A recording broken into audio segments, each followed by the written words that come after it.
प्रिया भागते हुए आई और बोली, दीदी वो आ गया। दीदी बोली, कौन आ गया? प्रिया अपनी सांसें दुरुस्त करते हुए बोली, मेरा पति मुझे लेने आ गया, मैं उसके साथ नहीं जाऊंगी दीदी।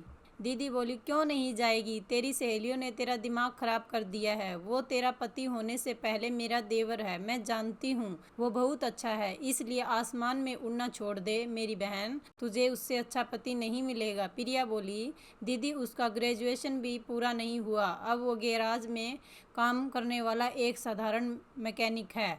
मैं एक पोस्ट ग्रेजुएट लड़की हूँ, हमारा कहीं से भी स्टैंडर्ड मैच नहीं होता। दीदी बोली, तू एक औरत बुद्धि लड़की है, अगर तू किसी कंपटीशन की तैयारी करेगी तो 10 साल तक तेरा नंबर नहीं आएगा, क्योंकि सरकारी नौकरी पाने वालों का स्टैंडर्ड तुमसे बहुत हाई है।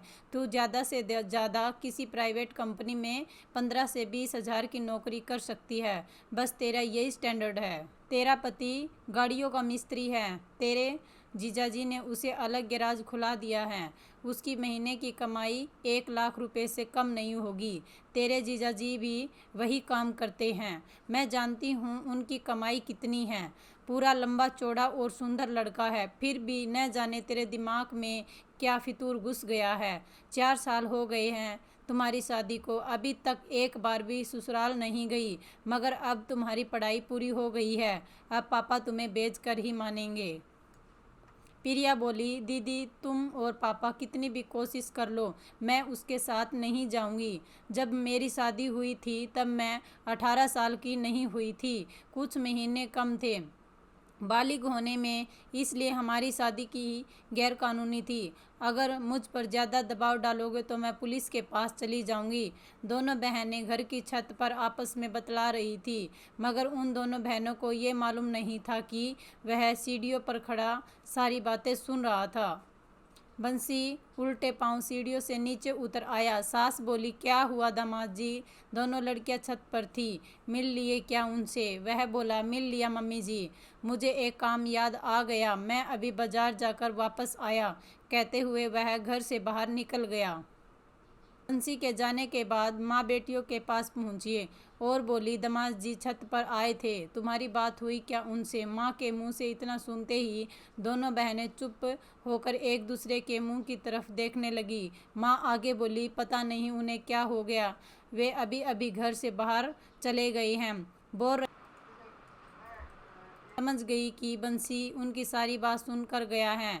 बड़ी बहन तन्नू बोली, वो अब वापस नहीं आएगा माँ, मैं जानती हूँ अपने देवर को, ये सब तुम्हारी लाडली प्रिया की करतूत है। इतना कहकर उसने माँ को सारी बात बता दी। माँ अब खरी खोटी सुनाएगी, इस डर से प्रिया नीचे भाग गई। उधर माँ सर पकड़कर बैठ गई और बेटी को बुला बुरा कहने लगी। बंसी सीधा बस स्टॉप पर पहुंचा और अपने शहर की बस में बैठ गया। उसका दिल अंदर से तार तार हो चुका था। बंसी को पहले से डर था कि प्रिया उसे पसंद नहीं करती, क्योंकि वो पढ़ाई में फेलियर था। फेलियर होने के कारण वह पहले से ही थोड़ी हीन भावना का शिकार था। पिछले 4 सालों में प्रिया ने उससे कभी भी बात नहीं की थी, फिर भी घर वालों के कहने पर वह पत्नी को लेने चला आया था। जब शादी हुई थी तब बंसी और प्रिया दोनों ही स्नातक के 2nd ईयर में थे। प्रिया पास हो गई थी और वह फेल हो गया था। फिर बंसी ने पढ़ाई छोड़ दी थी। उसके बाद उसने पिता और भाई के साथ रहकर मैकेनिक का काम सीखा और अब उसका अपना खुद का वर्कशॉप था।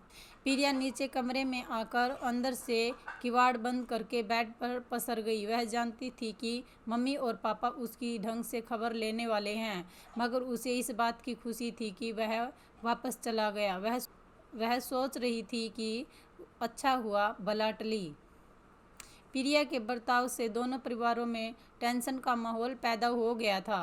प्रिया के पिता को चिंता थी कि अगर छोटी बेटी ने रिश्ता तोड़ा तो बड़ी बेटी का रिश्ता भी खतरे में पड़ जाएगा। उन्होंने प्रिया को बहुत समझाया, मगर वह तो जिद पर अड़ गई थी।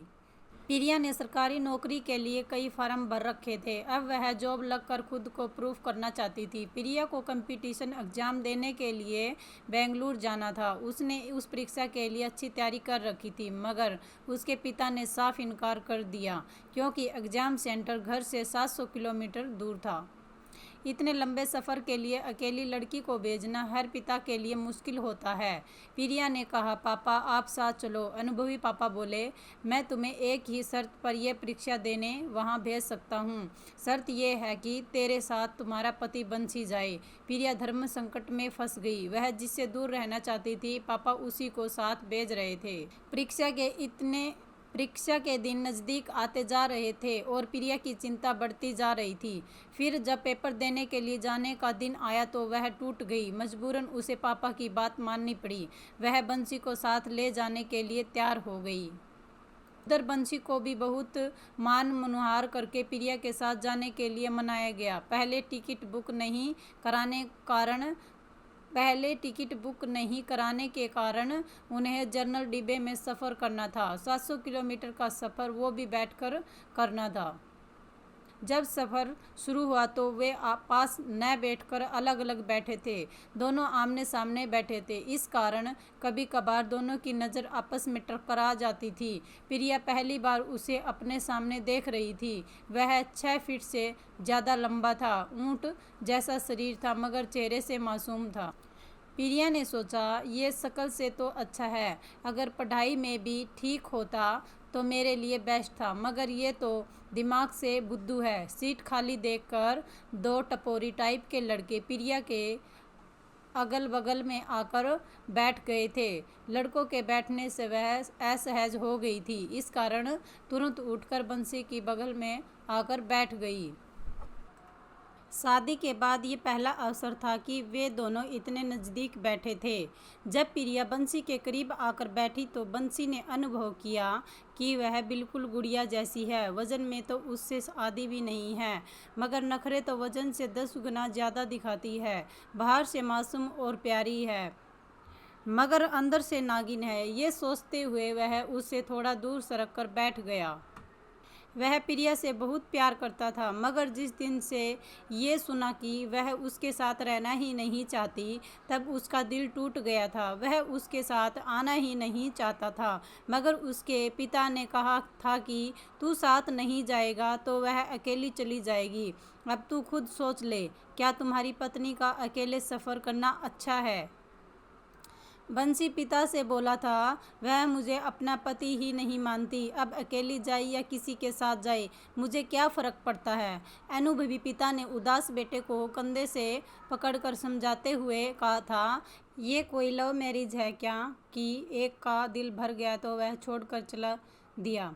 ये अग्नि के चारों ओर 7 फेरे लेकर सबकी रजामंदी से की गई शादी है। इतनी जल्दी इस शादी से छुटकारा नहीं मिलने वाला। फिर पिता ने उससे धीरे से पूछा, तू उससे प्यार करता है न? बंसी ने मासूमियत से हाँ में गर्दन हिलाई। तब पिता मुस्कुराते हुए बोले, वो तेरी पत्नी है और तू उससे प्यार भी करता है। बोल, इतनी आसानी से छोड़ देगा उसे? अरे पहाड़ जैसा शरीर रखता है, मर्द बन, उसके साथ जा, उसके साथ प्यार से पेश आ, उसकी रक्षा करने का दायित्व उठा। उसे ये लगना चाहिए कि वह पूरी तरह सुरक्षित सफ़र कर रही है और एक मर्द जो उसका पति है ढाल बनकर उसकी हिफाजत कर रहा है। एक बात याद रखना बेटा, औरत का दिल उस पर जोर आजमाइश करके नहीं जीता जाता। औरत का प्यार पाने के लिए मर्द को एक छोटा सा बच्चा, मतलब भीड़ में वह एक मर्द बनकर उसका प्रहरी बनकर चलता है और एकांत में उस पर आश्रित एक छोटा बच्चा बन जाता है। बंसी को पिता की बात ज़्यादा समझ में नहीं आई थी, मगर वह इतना जानता था कि प्रिया उसकी जिम्मेदारी है और इस जिम्मेदारी को उसे सतर्क रहकर निभाना है। रात हो गई थी। डिब्बे में अब कम ही सवारियां बची थी। कुछ लोग जगह देखकर सो गए थे, मगर 4 लोग जो जोर जोर से बातें कर रहे थे, हंस रहे थे, उन्हें देखकर प्रिया को डर लग रहा था, क्योंकि वे चारों नशे में थे। उनकी शक्ल भी डरावनी थी। बंसी बोला, तुम सो जाओ, कल तुम्हारा पेपर है, अगर नींद पूरी नहीं होगी तो पेपर अच्छा नहीं जाएगा। प्रिया डरती हुई बोली, मुझे डर लग रहा है। बंसी चौंकता हुआ बोला, किससे? वह उन चारों टपोरियों की तरफ आंखों से इशारा करती हुई बोली, इन लोगों से। बंसी मुस्कुराते हुए बोला, मुझ पर भरोसा नहीं क्या? ऐसे 10 को एक साथ पेलने की हिम्मत रखता हूँ। तुम बेफिक्र होकर सो जाओ। प्रिया ने पहली बार बंसी की बाजुओं की तरफ देखा। वे हाथी के सूंड की तरह बलशाली थी। क्यों ना होती? वह रोज 300 दंड फैलता था। अचानक प्रिया का डर जाता रहा। उसे लगा कि वह पति की सरपस्ती में पूरी तरह सुरक्षित है। वह पढ़ाई में कमजोर है, ताकत में तो शेर दिखता है। वह सीट के सर लगाकर सोने की कोशिश करने लगी। फिर उसे पता ही नहीं चला कब उसकी आंख लग गई और नींद आ गई। वह बैठे बैठे ही सो गई थी। आंख लगते ही उसका सर बंसी के कंधे से आकर लग गया था। फिर धीरे धीरे उसका सिर नीचे की तरफ आने लगा। ये देखकर बंसी ने एक हाथ से उसे संभाल लिया। वह नींद में ही थोड़ा सा घूमी और सर को बंसी की गोद में टिका कर सो गई। बंसी के लिए ये अनोखा स्पर्श था। वह सिकुड़ कर उसकी गोद में सर रखकर सो रही थी और वह उसे करीब से निहार रहा था। ऐसा लगता था जैसे दूरियां मिट गई, शिकायतें स्वाह हो गई है। बंसी ने सोचा, नींद में ही सही, वह करीब तो आई। सुबह 4 बजे के आसपास प्रिया की आंख खुली तो उसने देखा वह बंसी की गोद में सर रखकर सो रही है। बंसी का एक हाथ उसके सिर पर था और दूसरा उसके कंधे को पकड़े हुए था। वह अचानक झटके से उठकर बैठ गई, फिर अपने बालों को ठीक करने लगी। फिर उसने बंसी की तरफ देखा। उसकी आंखें बंद थी। डिब्बे में अब सन्नाटा था। सब सो रहे थे। वह उठकर गैलरी में गई, मुंह धोया, फिर वापस आकर पढ़ने बैठ गई। बंसी की आंखें बंद थी, मगर वह जाग रहा था। अब उसकी आंखें भारी हो रही थी, इसलिए उसने एक खाली सीट देखी और उस पर जाकर लेट गया। फिर दिन निकल आया। एक स्टेशन पर काफ़ी सवारियां चढ़ी तो डिब्बा फिर से भर गया। बंसी को उठना पड़ा। वह वापस आकर प्रिया के पास बैठ गया। कुछ देर बाद एक सुंदर सी लड़की बंसी की बगल में आकर बैठ गई। यह देखकर पता नहीं क्यों प्रिया को अच्छा नहीं लगा। लड़की पूरी तरह बंसी के सट कर बैठी थी। आखिर में रहा नहीं गया तो प्रिया खड़ी होती हुई बंसी से बोली, आप इधर खिड़की की तरफ बैठ जाइए, आपको पसीना आ रहा है। फिर बंसी के सरकते ही वह उन दोनों के बीच में बैठ गई। उसके बाद उनका गंतव्य स्थान आ गया था। प्रिया पेपर देने के लिए चली गई। वह बाहर उसका इंतजार करता रहा। पेपर देने के बाद उन्हें उसी शाम की ट्रेन पकड़नी थी, क्योंकि बंसी ने वापसी का रिजर्वेशन फर्स्ट एसी क्लास में करवा रखा था। फर्स्ट एसी में उन्हें 2 सीटों का कैबिन मिला था, जिसमें सारी सुविधाएं थी। दोनों आराम से अलग अलग सो सकते थे। नहाने के लिए गर्म और ठंडे पानी की व्यवस्था थी। पूरी तरह गोपनीयता थी। स्लाइडिंग डोर बंद करने के बाद उन्हें कोई डिस्टर्ब भी नहीं कर सकता था। बंसी खाना खाकर और नहाकर सो गया, क्योंकि उसकी पिछली रात की नींद थी। मगर आज प्रिया की आंखों में जरा भी नींद नहीं थी। ऐसी कैबिन होने के बाद भी उसे सुकून नहीं था। पता नहीं क्यों उसका मन बंसी के पास बैठने को कर रहा था।